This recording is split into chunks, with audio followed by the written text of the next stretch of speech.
people and noobs and people like, I want to debunk some of the myths, blah blah blah. I don't know why. I was like, um, I still haven't gotten the opportunity to ask this one person, Julia Pack, about like what she was saying in some of her videos that wasn't really true. But now I don't have to because I realize like uh, it's just Uber Eats has gotten busier and busier and busier since coming into the marketplace. And that explains that like those things weren't myths when they were originally being talked about. They are myths now because shit has changed. So like Julie was talking about, you're you end up sitting around waiting for, pings, which is what we call like a trip request that you get. It's an offer, right, that you get, and this is how you accept trips. Um, it's like that used to be true, and then now with the things, it's drawing people into busier areas. And I've tried to kind of reverse engineer that and think like, okay, well, I'll operate outside a boost zone, so that uh, I'll be working with customers who are paying a bit less, and so they might be more likely to give me good ratings, um, or just be nice and whatever. Um, and also to kind of like, I feel like as an Uber Eats courier, you have the opportunity to help to develop the market by going out and probing and servicing areas that are underserved and shit like that, just to have those people a taste of what real good service can be. Because when you go to an underserved area at an underserved time, pretty much everybody that you do serve is getting like unusually good service. And or it's like, I would love to try out the Uber Eats app from the other side. But anyway, um, when you go and do this, you really do like I sort of think like, oh, okay, well, everybody's going to be drawn into the more profitable areas at the more profitable times. So during those times, if I operate outside that, I'll probably get more steady pings and I might even make better money because the promotions are going to oversaturate in terms of the operators.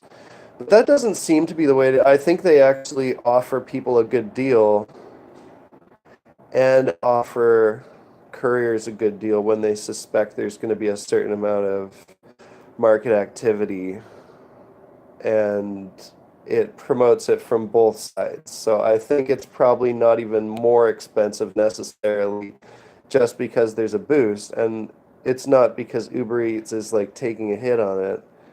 It's because they're just doing more couriers and more, they're making more people available to make it a better service, to make more people sign on to it, to make it more active, to draw more people in. And so I'll go online sort of in my area, and I'm northwest of the downtown. I'm kind of right between downtown and like the airport. And I'll start off in my area, or I'll just sort of go, because I'm like right outside a pretty typical boost, up a bunch of deliveries, and I'm good. But I end up getting like sucked into the downtown and sucked into the core and sucked into like the entertainment district, and just like, I don't know.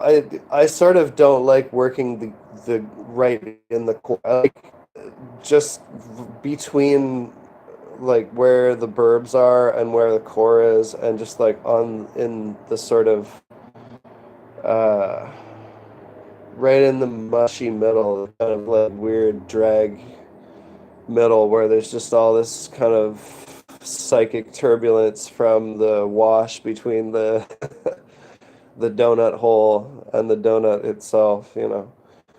But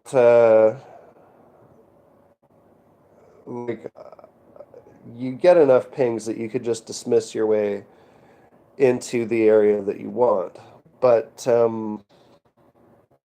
I, the myth that I was going on at first, then the reason it took me so long to get signed up with Uber Eats or to consider it was thinking like, okay, well, It's going to be good at first, and the bubble's going to burst, and everybody's going to be making like $7 an hour. This is going to suck. Just because of operator oversaturation. I'm like, look at what's happened with cabbies and stuff. You got even before all these apps came in, even before like Uber drivers and stuff, you just had like fucking a billion cabs circling downtown all the time and nobody in them, and just like oversaturation of the market or from one end, from one side. And then I realized, like, no, Uber's actually managing it pretty well through these like promotions and through its own development and stuff like, and just through like acknowledging just the sheer demand for this service. Like, I can't believe how much people are willing to spend on nourishment, making it convenient and stuff, and like avoiding dishes and avoiding cooking and everything. But at the same time, I can understand it. Like, uh, whether you're in a super tall building and you're just like, okay, if I'm gonna be going outside, I need to be getting paid to do it, and if I'm gonna acquire something, it better be like delivered to me. I get that. Like, or if you're stuck at the office and you're just like, fuck, I don't want to go to the McDonald's on the corner. I want to go to the place in the market, but it's like fucking huge traffic jam, and I'm not a cyclist, and even if I was, like, I don't have fucking 15, 20 minutes to go down there and pick that shit up. I have like unlimited money and very limited time. So I totally get it. And it's also kind of interesting to see the patterns. It's like, oh, okay, this neighborhood is ordering from this other neighborhood because this is where the good food is and this is where the hunger is, and it's like a food desert. And they're also ordering across like a valley that is sort of psychological addition to the distance that you think something is in. Like, I keep getting these orders where I'm crossing the Humber Valley along Bloor, and I'm like, wow, I'm really generous to be accepting this. This is fucked up. And I don't know why it's estimating this is going to take me 4 minutes. This is a 7 minute freaking trip. And then it takes me 3 minutes. And I'm like, fuck, that felt like 15 minutes. That was 3 minutes, like just intense time dilation and compression because of these just weird stuff. Like, as soon as you cross a bridge, it's like a 100-meter bridge, but it just vibes like it's a kilometer. It's so funny. But as a cyclist, like, I should already know this, and I do already know this, like this effect. It really makes you think about, like, it's the psychological thing. When somebody's ordering something and they're paying like $15 for a $5 meal, and they're gonna do it again later that day, um, it's not really because they're dumb, and it's not because they're lazy. It's just because they're like, they might be wrong in their estimation of like how much it's worth. They might be wrong because they might be, but it's easy to see why they would be, because it's like they're going through an underpass. It's like a 200-meter thing that seems like a kilometer. Then across a bridge, it's another like kilometer that's actually only 100 meters. And then, they're going to go down Bloor. Well, it's rush hour. That's going to be fucked up. And it's not fucked up. It's fine. Or there's like a road closure, but it's a road closure for an event later that day. So cyclists are getting away with using the whole thing, or it's pedestrian space. So it's like marked as a closure, but you can totally do it. This is like the second day as an Uber Eats cyclist was that. It was just me tooling along Bloor, servicing all these people who basically couldn't bike along Bloor and couldn't drive it and couldn't think about the detours. And the detours were pretty onerous. They were pretty shitty. Like, you'd have to drive all the way up to St. John or Annette or something like that, and then drive over, and Annette was completely fucked. So it was actually real value because, like, me and all the other cyclists were doing 30 through the event zone because there was no attendance yet. It was still just setup, and all the setup people were fucking ultra savvy, and they weren't there. It's like the whole place was abandoned, basically. It was just cops and some early morning, people. And I think the event wasn't for like hours and hours and hours. when I finally went offline, they were starting to do a sound check. Like it was so easy. But even if you were a cyclist living in the area who was like ordering the stuff off of Uber Eats, you wouldn't necessarily think like I'm gonna be able to go there because Google Maps is saying like you're gonna have to take this crazy detour and shit, or you're gonna have to walk it. And so, and there's all these other situations where it's like it's offering me this like 8 minute trip. I get all this great mileage out of like if you can work boulevards, it's really fun because the app does not understand boulevard. So it'll think that you have to make all these crazy U-turns along roads like University or St. Clair, and like where it's a boulevarded road with super, super, super long blocks and you can't make U-turns in the middle, the app will give you like 10 minutes to cross an intersection because it thinks you have to make this crazy, crazy, crazy 2 kilometer detour to do a U-turn to get into the proper lane. And in some cases, it's true for drivers, but it doesn't understand how um, cyclists work. And then so like maybe in the app, it's gonna give me all this time to do it. I don't know if it actually gives you time or tells the person how long it's gonna take or tells the person where you are or whatever, but I know it tells them when you're close, and I feel like it probably either holds or gives them an estimation of like how long what your ETA is. So, um, I'm always like, okay, that's 3 minutes. It thinks it's going to be 8 minutes, and then sometimes it's the other way around. I'm like, okay, it's this is uphill into the wind, and this is going to take twice as long as the app thinks it will. So, but I also notice like Google Maps is wrong about a lot of hills. It just doesn't. It's too low resolution in terms of its topography. So it just doesn't notice a hell of a lot of hills. So um, this is why like I'm gonna get a motor on my bike, honestly, to do hilly areas because I don't have the energy.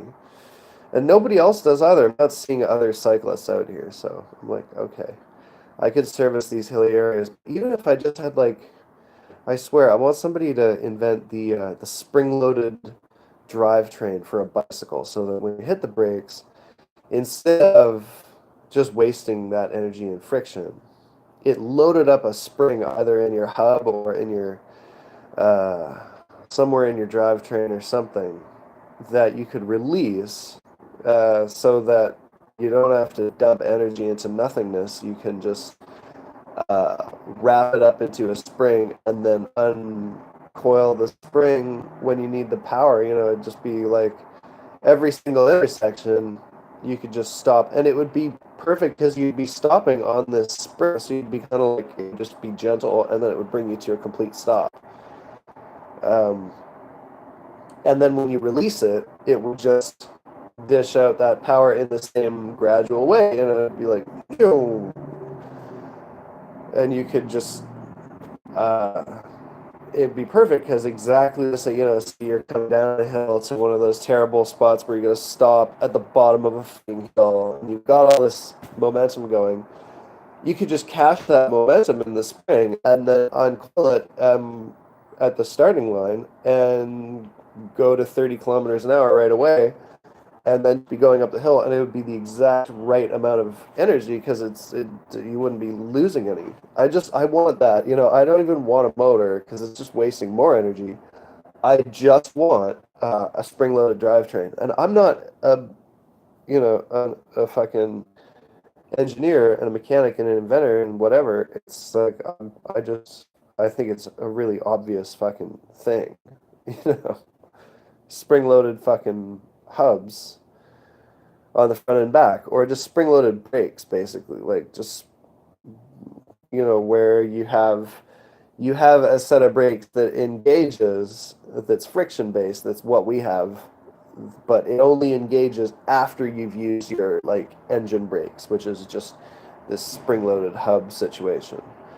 You engage that, and then if that's not enough, then you pump on the brake, and the actual brakes engage, but it's still loading up the spring. But that's what I want. But anyway, trying to remember the other myth about. So I just didn't anticipate either how the app's user base would grow. I don't know why, because it's obvious it's going to grow.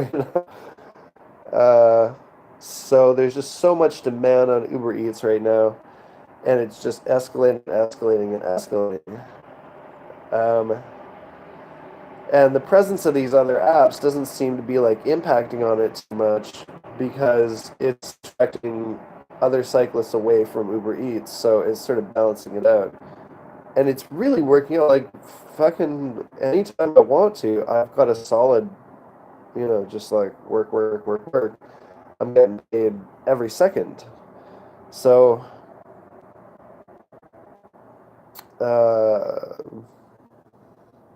when I'm like out in nowhere land and I'm sort of prioritizing my money per kilometer or per calories, or whatever, instead of per hour, which means I'm just stopping after making deliveries. Like I'll do a drop off, and unless I have another ping set up, another trip set up afterward, I'll just go hang out nearby somewhere. The idea being, I'm not going to be pedaling unless I'm getting paid. So I'm hanging out nearby and burning time and maybe burning some weed as well and some tobacco and maybe dishing up on some coffee. Like the idea is if I do this way, I've got my breaks kind of just built in, just short little breaks between each delivery. And I'm also kind of probing the neighborhood and lingering long enough to get something that might not ordinarily be offered to somebody, to a customer out there. I mean, like, because cyclists don't usually go and linger there, the app doesn't usually get the opportunity to offer somebody a food delivery by a cyclist. Like, I ended up at Yorkdale Mall. Somebody ordered to the wrong location. And then once I was there, I was like, all right, I'm just going to hang out for a little bit, chill. I'm going to stay online and just see what happens here. And I dismissed the thing that came up, but some stuff was coming up for pickup from the mall. And I was thinking, like, okay, anybody else who's ordering from this place is going to be getting an Uber Eats delivery from a driver, from an Uber Eats driver. And that's going to be a bit of a different experience for them.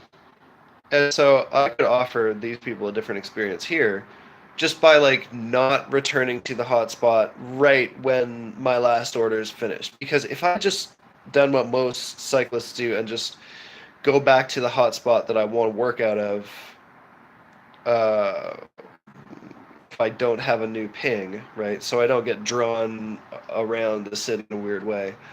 Um, if I'm doing it that way, then I wouldn't have ended up getting that other ping necessarily from Yorkdale Mall because I would have been too far away and I would have been going the wrong direction. So I think it's kind of useful to do it this way, and I think it makes it easier to like a whole day or a really just a long shift and lots of deliveries instead of a short, really intense shift. And that's kind of the way I'm trying to do work these days. More is just like take it easy, and maximize my like just try to use my endurance more than using my like strength and tenacity, whatever. And take it easy so that I'm not burning myself out for the rest of my time because like I'm sick of doing jobs where I'm like come home at the end of the day and I'm useless and I can't do shit. I want to do stuff aside from work. So this is one of the cool things about Uber Eats is I I can take however I want to do it. I can make a lot of money in a few hours. I can make a lot of money in a few calories and try to reduce because that also reduces your cost if you're you know if you're burning tons and tons of calories to make those dollars, then you're also spending more in food to make more, you know. So I'm trying to reduce those feedbacks a little bit so that it's not costing me quite as much. I'm trying to just balance out to the sort of like time equation with the physical equation as well, because you know the ergonomic situation is perfect. I can't do like unlimited torque and unlimited heavy duty cycling, but I can pretty much do unlimited chilled out cycling if I'm getting these little breaks all the time. So I'm like, okay, I'm gonna try that because then I can probably like make more money per day, and overall I'm still not losing more time out of the rest of my day because I'm not so fucked after logging out that I have to have like a big long break, right? I come out of work ready to do shit. That's the idea, is like in the middle of my shift I should be ready to do something else if I decide to clock out. And at the end of my shift, I should be like, instead of being like triumphant, fucking tired, I should be, you know, ready for something else. So that's the idea. Is that overall, I'm gonna make more money and be more, have more hours outside of work, um, useful hours outside of work by taking it easy. That's the plan.